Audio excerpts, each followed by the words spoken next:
Pernahkah kita berpikir tentang posisi kita dalam perjalanan panjang sejarah manusia? Saat ini kita hidup di zaman yang terlihat nyaman dan teratur. Tetapi di balik kenyamanan itu ada sejarah panjang yang membawa kita sampai ke titik ini. Dari mulai terbentuknya alam semesta, munculnya kehidupan pertama di bumi, hingga manusia purba yang berjuang untuk bertahan hidup dengan peralatan yang sangat sederhana. Dari zaman perburuan primitif, era peradaban kuno, masa-masa peperangan dan revolusi, hingga akhirnya kita tiba di dunia modern yang kita kenal sekarang. Di waktu yang sama, ilmu pengetahuan juga telah memungkinkan kita untuk memprediksi masa depan, mungkin ratusan atau ribuan tahun ke depan. Kita bisa membayangkan kemajuan teknologi, perubahan iklim, bahkan tantangan baru yang mungkin dihadapi oleh generasi mendatang. Namun di antara masa lalu yang penuh perjuangan dan masa depan yang penuh ketidakpastian, ada kita, lahir di waktu yang menurut saya adalah salah satu periode yang paling menguntungkan dalam sejarah manusia. Apakah kita menyadari betapa beruntungnya kita hidup di zaman ini? Setelah memahami bahwa kita adalah bagian dari perjalanan panjang ini, mari kita merenungkan. Apakah kalian pernah berpikir betapa beruntungnya kita hidup di zaman sekarang? Bayangkan jika kita dilahirkan di zaman purba, ketika manusia hidup dalam kondisi yang sangat primitif. Mencari makanan bukanlah hal yang mudah. Manusia harus berburu, mengumpulkan buah-buahan liar, dan hidup dari apa yang bisa ditemukan di alam. Tidak ada teknologi, tidak ada pertanian. Bahkan api adalah sesuatu yang harus ditemukan dan dijaga dengan susah payah.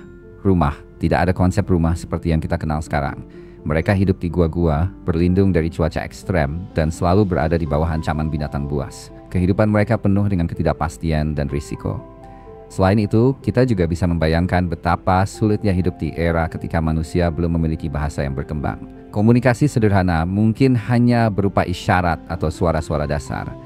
Berbagi pengetahuan, bekerja sama untuk bertahan hidup, semuanya lebih sulit tanpa kemampuan untuk mengekspresikan pikiran dengan jelas. Kita sangat beruntung tidak dilahirkan di zaman purba yang penuh kesulitan tersebut. Lalu coba pikirkan jika kita lahir di zaman peperangan yang lebih dekat, seperti abad-abad di mana kekaisaran-kekaisaran besar saling bertempur, wilayah-wilayah diperebutkan, dan hidup manusia sangat rentan terhadap kekerasan dan penindasan. Setiap hari, hidup bisa berakhir karena kekuasaan atau konflik. Berjuang hanya untuk mempertahankan wilayah atau bahkan hidup dalam perbudakan. Tidak ada kepastian atau jaminan keamanan seperti yang kita nikmati sekarang. Namun di zaman modern ini, kita dilahirkan di dunia yang jauh lebih teratur. Kita memiliki peraturan, sistem pemerintahan, sekolah, teknologi yang memungkinkan kita berkomunikasi dengan cepat, dan infrastruktur yang mendukung kenyamanan hidup sehari-hari. Keamanan relatif lebih baik, dan meskipun masalah masih ada, kita tidak harus hidup dengan ketakutan yang sama seperti nenek moyang kita. Lebih dari itu, kita sekarang hidup di era yang memberikan kita akses ke berbagai sumber daya dan pengetahuan. Jika ingin belajar tentang apapun, teknologi internet memudahkan kita untuk mengaksesnya. Dulu orang harus berjalan berhari-hari hanya untuk menemukan seorang guru atau sumber pengetahuan. Sekarang cukup dengan beberapa klik kita bisa belajar hampir apa saja dari kenyamanan rumah kita. Namun, keberuntungan itu tidak hanya dibandingkan dengan masa lalu yang sulit. Mari kita lihat ke depan, ke masa depan yang mungkin penuh dengan tantangan baru. Meskipun teknologi terus berkembang, kemajuan ini bukan berarti kehidupan di masa depan akan lebih mudah. Bahkan, bisa jadi kehidupan di masa depan akan menjadi jauh lebih sulit dibandingkan hari ini. Bayangkan masa depan di mana manusia mulai menyatu dengan teknologi. Mungkin manusia akan memiliki implan robotik atau kecerdasan buatan yang terhubung dengan tubuh mereka. Tetapi di saat yang sama, ini membuka pintu bagi potensi penyalahgunaan. Ada kemungkinan bahwa kekuasaan dan kendali atas teknologi akan jatuh ke tangan segelintir orang yang bisa memanipulasi seluruh populasi. Kemajuan teknologi ini, meskipun canggih, bisa membuat kehidupan manusia menjadi lebih tidak terkendali. Alih-alih meningkatkan kualitas hidup, mungkin malah menimbulkan masalah baru. Belum lagi ancaman lingkungan. Kita semua tahu bahwa perubahan iklim sedang berlangsung dan akan memiliki dampak besar terhadap planet kita. Di masa depan, sumber daya alam mungkin akan semakin langka. Mungkin anak cucu kita akan hidup di dunia di mana udara bersih menjadi kemewahan, air tawar semakin sulit didapat, dan panas matahari semakin tak tertahankan karena pemanasan global yang terus berlanjut. Dunia mungkin akan berubah menjadi tempat yang lebih keras untuk ditinggali, dengan persaingan ketat untuk sumber daya yang tersisa. Jadi ketika kita membandingkan diri kita dengan masa lalu yang penuh perjuangan, atau dengan masa depan yang mungkin penuh tantangan yang bahkan lebih besar, kita bisa menyadari bahwa saat ini di titik waktu ini, kita sebenarnya sedang berada di masa yang beruntung. Kita lahir di zaman yang menawarkan kita peluang untuk hidup nyaman, tetapi belum mencapai fase di mana teknologi atau kerusakan lingkungan mengancam secara besar-besaran. Dengan semua pemikiran ini, kita bisa mengambil waktu sejenak untuk merenung betapa beruntungnya kita hidup di masa sekarang. Kita tidak perlu berjuang setiap hari hanya untuk bertahan hidup seperti manusia purba, dan kita juga belum harus menghadapi tantangan-tantangan teknologi atau lingkungan ekstrem yang mungkin akan terjadi di masa depan. Kita ada di titik tengah, di mana kehidupan sudah cukup nyaman, teknologi mendukung keseharian kita, dan dunia masih cukup stabil untuk menjalani kehidupan yang relatif damai. Namun, mari kita berpikir sejenak. Mungkin saja orang-orang primitif di masa lalu juga membayangkan kehidupan di masa depan. Mungkin mereka berharap suatu hari nanti teknologi akan berkembang, api bisa dinyalakan dengan mudah, rumah bisa dibangun dengan peralatan yang lebih canggih, dan hidup mereka akan lebih nyaman.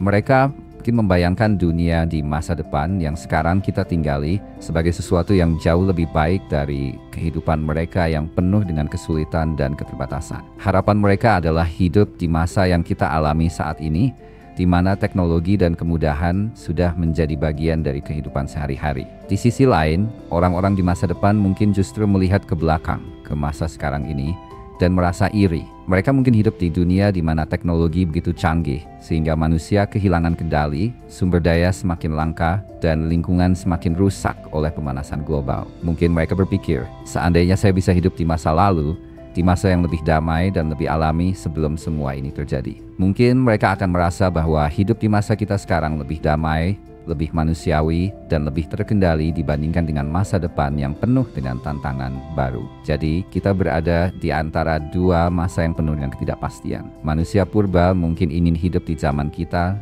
dan manusia di masa depan mungkin ingin kembali ke masa kita. Ini menempatkan kita di posisi yang sangat beruntung, bukan hanya karena teknologi atau fasilitas, tetapi karena kita masih bisa hidup dengan cara yang cukup normal dan nyaman dibandingkan dengan masa lalu yang sulit dan masa depan yang mungkin penuh dengan masalah baru. Dan dengan kesadaran ini, rasa syukur seharusnya semakin terasa. Tidak hanya karena kita hidup di masa yang lebih nyaman, tetapi karena kita menyadari bahwa keberadaan kita di sini adalah hasil dari perjalanan panjang sejarah dan berbagai kemungkinan yang membawa kita ke titik ini. Seringkali kita menjalani hidup tanpa memikirkan hal ini, seolah-olah kehidupan yang kita jalani ini adalah sesuatu yang biasa saja. Padahal jika kita memahami perjalanan panjang kehidupan dan kemungkinan di masa depan, kita akan lebih menghargai kehidupan saat ini dan merasa lebih bersyukur. Ketika kita merenungkan ini, kita akan lebih sadar bahwa hidup di masa kini bukanlah sesuatu yang bisa dianggap remeh. Rasa syukur akan muncul bukan hanya karena kenyamanan materi, tapi karena kita berada di titik waktu yang mungkin dianggap beruntung oleh manusia di masa lalu dan masa depan. Ini adalah momen untuk menghargai setiap kemudahan yang ada, setiap kesempatan untuk hidup dengan lebih baik, dan setiap kebebasan yang kita nikmati sekarang. Jadi, itulah pemikiran unik yang mungkin jarang kita renungkan dalam keseharian. Semoga dengan video ini kita semua bisa lebih sadar dan bersyukur dengan zaman kita hidup saat ini, dan bagaimana keberuntungan itu datang dalam bentuk yang mungkin tidak selalu kita sadari. Jika kalian punya pendapat atau pemikiran lainnya, jangan ragu untuk tulis di kolom komentar. Aku sangat tertarik mendengar bagaimana pandangan kalian tentang ini. Jangan lupa untuk like, share, dan subscribe supaya kalian gak ketinggalan video-video menarik lainnya dari DeepMind ID. Sampai jumpa di video selanjutnya.